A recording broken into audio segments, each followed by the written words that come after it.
sehat untuk kita semua. Kita bersyukur pada Tuhan karena hari ini kita masih diberikan kesehatan untuk bisa ikut dalam ibadah remaja pada pagi hari ini. Nah, sebelum kita mendengarkan firman Tuhan, mari kita satukan hati, kita akan berdoa. Bapa di surga, terima kasih banyak untuk cinta kasih Tuhan sehingga hari ini kami boleh ibadah remaja bersama. Bapa di surga, berkati agar firman ini boleh menjadi berkat untuk adik-adik. Kemudian Tuhan juga boleh memberkati hamba-Mu yang akan memberikan firman pada hari ini. Kiranya firman ini boleh menjadi berkat untuk kehidupan adik-adik remaja Kemit Paulus Kupang. Hidup dan sembahyang kami dalam nama anak Yesus Kristus, kami telah berdoa kepada Bapa di surga. Amin. Ya, adik-adik, hari ini firman Tuhan kita terambil dari Kolose 3 ayat 14-17. Kita akan baca secara bersama-sama ya adik-adik ya. Kolose 3 ayat 14-17. Dan di atas semuanya itu, kenakanlah kasih sebagai pengikat yang mempersatukan dan menyempurnakan. Hendaklah damai sejahtera Kristus memerintah dalam hatimu, karena untuk itulah kamu telah dipanggil menjadi satu tubuh. Dan bersyukurlah. Hendaklah perkataan Kristus diam dengan segala kekayaannya di antara kamu, sehingga kamu dengan segala hikmat mengajar dan menegur seorang akan yang lain, dan sambil menyanyikan mazmur dan puji-pujian dan nyanyian rohani, kamu mengucap syukur kepada Allah di dalam hatimu. Dan segala sesuatu yang kamu lakukan dengan perkataan ataupun perbuatan, lakukanlah semua itu dalam nama Tuhan Yesus sambil mengucap syukur oleh Dia kepada Allah Bapa kita. Amin. Nah, adik-adik, firman Tuhan kita hari ini memiliki tema yaitu no hate speech. Nah, tentu kata-kata ini sering sekali adik-adik dengarkan ya.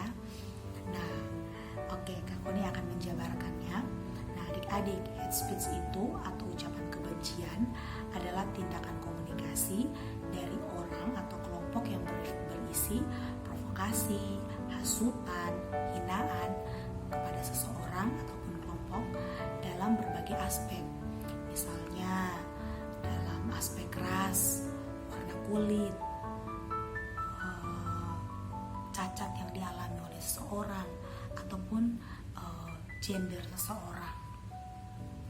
Nah, seperti Koni bilang tadi, hal-hal ini adalah hal-hal yang sangat lumrah adik-adik temui, baik di story WA ataupun bukan saja hanya artis-artis saja, tapi bisa juga oleh teman-teman yang adik-adik ataupun adik-adik secara tidak langsung pernah melakukan yang namanya ucapan kebencian.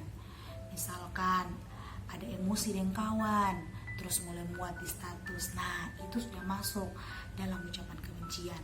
Ataupun menggosipkan nama teman, itu sudah masuk dalam ucapan kebencian. Nah, adik-adik, ucapan kebencian nih sebenarnya bukan hal yang baru terjadi zaman sekarang, tapi sudah berabad-abad yang lalu. Di zamannya Rasul Paulus itu ada ucapan kebencian, tapi mungkin dulu tidak ada media sosial yang bisa disampaikan secara langsung, tapi mereka itu tetap melakukan praktik ini, ucapan kebencian ini. Mereka mengata-ngatai atau menghina sesamanya, dan hal itu tentu menyakiti hati sesama yang dikata-katai tadi. Nah, itu dialami oleh orang-orang di Kolose yang pada bacaan kita hari ini. Nah, orang-orang di Kolose itu adik-adik, Kak Koni mau cerita bahwa Kolose itu merupakan kota pertemuan berbagai macam suku bangsa.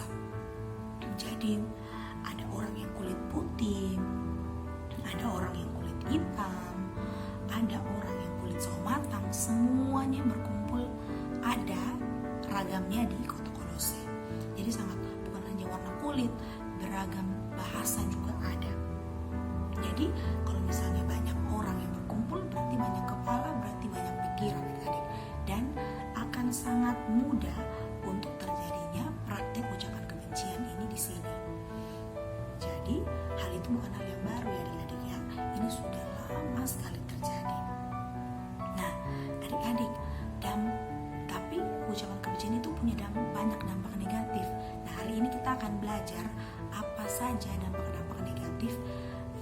timbul ketika adik-adik melakukan praktek ucapan kebencian. Yang pertama, dampak negatifnya adalah hancurnya hubungan manusia dengan Tuhan. Kenapa Kak Koni bilang hubungan Tuhan dengan manusia hancur?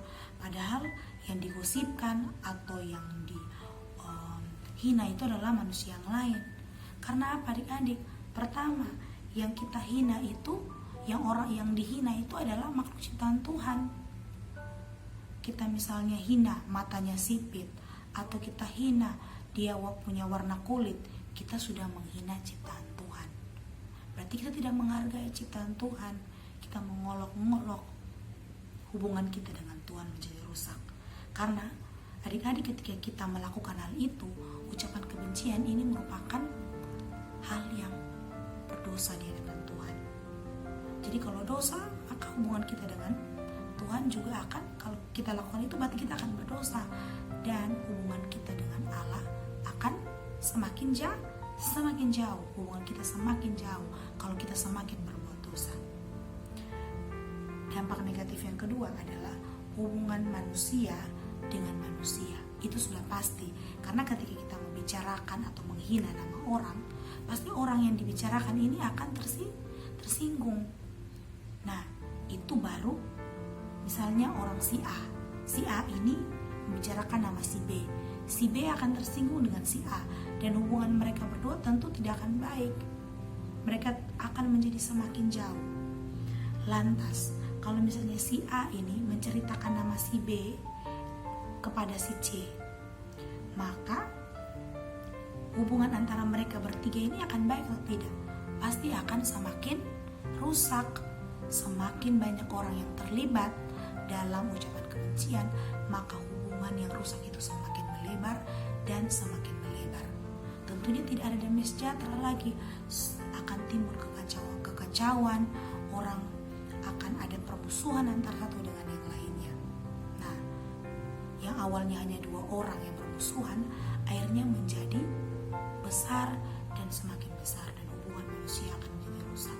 Itu dampak kedua. Dampak ketiganya adalah rusaknya hubungan manusia dengan dirinya sendiri.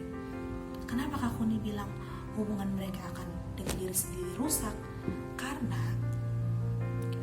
ketika kita melakukan praktek ucapan kebencian, kita berbentrok dengan diri kita.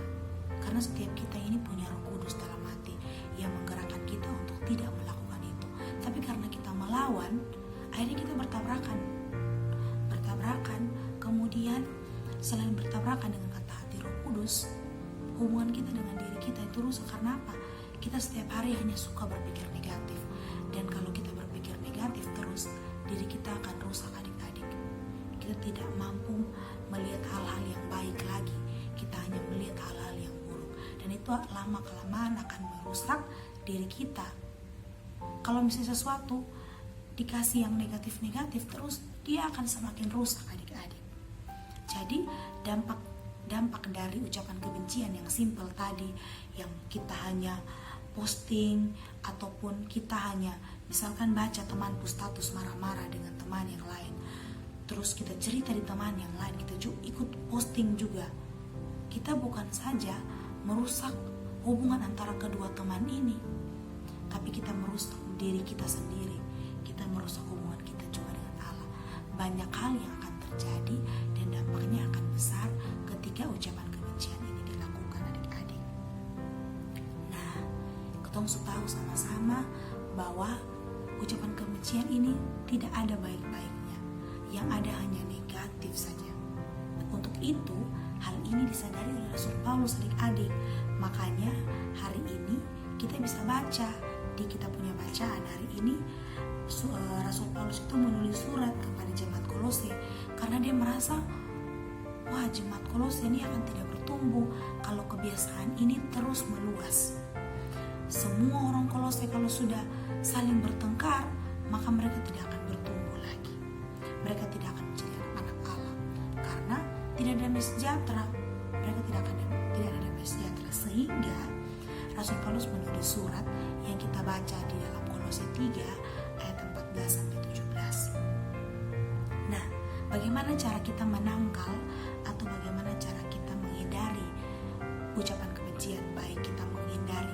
akan menghindari dari kita tidak mengucapkan ucapan kebencian, dan kita bisa menetralkan diri ketika kita mendapat ucapan kebencian dari orang lain. Rasul Paulus sudah menjabarkannya dalam bacaan kita hari ini. Dibilang di situ adalah kenakan kasih sebagai pengikat yang mempersatukan. Berarti yang pertama kita harus memiliki kasih dalam hati kita, adik-adik. Memiliki kasih dalam hati kita sehingga kita tidak gampang untuk termakan ucapan kebencian. Kemudian kita juga tidak gampang untuk mengatakan hal-hal yang negatif atau mengucapkan kalimat kebencian. Dan di situ kita akan menyukai persatuan. Kita tidak suka yang namanya permusuhan, sehingga kita saling baku sayang antara teman dengan teman. Kemudian hendaklah damai sejahtera Kristus memerintah dalam hatimu. Tadi sudah kasih, sekarang damai sejahtera. Kita harus punya rasa damai. Kalau kita sudah berdamai, kita akan susah untuk membicarakan nama orang lain, adik-adik. Kemudian kita harus menyadari bahwa kita semua dipanggil dalam satu tubuh. Meskipun kita berbeda, warna kulit kita beda, cara kita beromong beda-beda, kemudian rambut kita beda-beda, ada yang lurus, ada yang ikal, ada yang keriting. Kita harus menyadari meskipun kita berbeda-beda, tapi kita adalah anak-anak Tuhan. Kita berada dalam satu tubuh. Untuk itu kita tidak boleh saling membeda-bedakan, karena semuanya itu adalah anak-anak Tuhan. Terus kita juga harus selalu bersyukur. Jadi ketika kita selalu bersyukur, adik-adik, kita tidak gampang untuk iri dengan orang lain. Nah, salah satu hal yang membuat kita bisa melakukan ucapan kebencian itu dengan kita iri. Misalkan kita lihat, aduh, beta nih kepingin punya kulit putih, tapi kita kulitnya misalnya sawo matang. Kita harus bersyukur karena banyak orang yang tidak punya seperti kita. Ada orang yang adik-adik mau kalau misalkan ini punya kulit sawo matang tapi sakit-sakitan, lebih baik punya kulit sawo matang tapi sehat. Ataupun kita iri dengan misalkan kita iri dengan kita pun teman terkait dia bisa beli handphone baru, kita masih pakai handphone lama. Kita harus bersyukur karena apa? Tuhan sudah kasih berkat di papa dan mama untuk kita bisa dapat HP. Karena banyak teman-teman kita di luar sana yang mungkin tidak bisa mempunyai hal seperti kita. Makanya kita harus bersyukur. Rasul Paulus bilang, selain ada kasih di hati, ada damai sejahtera, kita juga harus bersyukur. Kemudian kita juga harus berhikmat. Kalau misalnya bilang, Kak Koni, kan ketong posting tuh supaya ketong kawan sadar kalau dia tuh misalnya melakukan hal ini. Misalkan ketong tahu ketong kawan ini menyontek di kelas, harusnya kita tuh berhikmat. Kita tegur dia secara langsung tuh bukan kita posting, kita foto dia menyontek baru kita taruh di story. Itu bukan kita menegur dia, tapi malah kita mempermalukan dia dan akhirnya hubungan kita dirusak dengan dia. Tapi caranya dengan apa? Kita tegur dia secara langsung, depan mata dengan mata. Kita bilang, teman, jangan menyontek. Atau misalnya memaki, jangan kok kita taruh di story, punya kawan tuh memaki begini-begini. Kita bilang, kawan memaki itu sonde baik, pengurus sekolah minggu bilang sonde baik. Kita tegur secara langsung, bukan kita posting di sosial media. Itu adalah hal itu tidak berhikmat sekali, adik. Mending kita omong secara, atau kalau kita tidak bisa omong secara langsung, kita doakan dia. Kita doakan dia supaya Tuhan yang merubah dia. Nah, itu adalah love speech alanya Rasul Paulus. Nah, adik-adik, kalau misalnya kita membicarakan hal-hal yang positif, kita membicarakan hal-hal yang baik-baik, tentu kita juga akan, hubungan kita dengan Tuhan akan baik. Kemudian hubungan kita dengan sesama juga akan baik. Dan diri kita juga sehat, karena kita tidak suka pikir-pikir negatif. Kita hanya pikir yang positif-positif saja. Oke. Nah, hari ini sekian pelajaran kita hari ini. Selamat menebarkan kata-kata positif di sosial media. Kiranya Tuhan Yesus memberkati kita. Nah, adik-adik, mari kita berdoa. Tuhan Yesus, terima kasih untuk firman-Mu hari ini. harusmu, dalam hati adik-adik, dalam hati hambamu, agar kita selalu menebarkan kata-kata yang positif, menebarkan love speech kepada sesama kita,